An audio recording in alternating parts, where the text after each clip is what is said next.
पर्यटक मानक नहीं जाउथबा गोटे घरोई बस एक ब्रिज रो साइड वाल रे धक्का देई 50 फुट तलक खसी पड़िबारु घटनास्थल रे 2 जनकर मृत्यु एवं 35 रु ऊर्ध्व पर्यटक गुरुतर आहत होइछंती।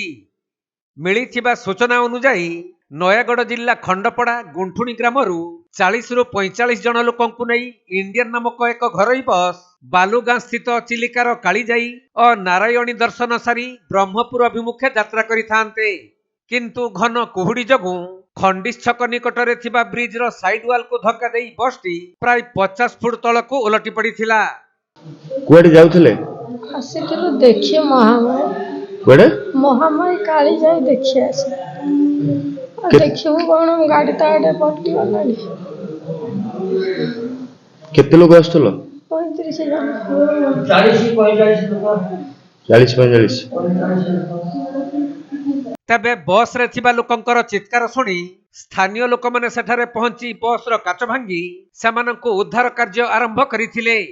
आउ गुरुतर आहत मानंकु रणपुर गोष्ठी स्वास्थ्य केंद्र एवं चांदपुर बसंत मंजरी स्वास्थ्य केंद्र रे भर्ती करिथिले भी अति संकटापन्न अवस्था रे थिबा लोकंकु पुणी भुवनेश्वर को स्थानांतरित करा जायथिला। सेपटे घटनास्थल रे 2 जनकर मृत्यु होइथिबा बेले खबर पाई अग्निशम विभागर कर्मचारी और पुलिस पहुंची क्रेन साहाय्य रे बस टी को ऊपर को उठाइथिबा जाना पड़िछि।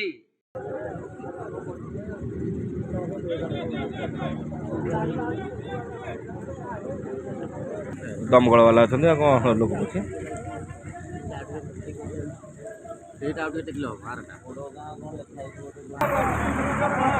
नयागढ़ जिल्लारू प्रशांत बेहरांक रिपोर्ट, कोणार्क लाइव।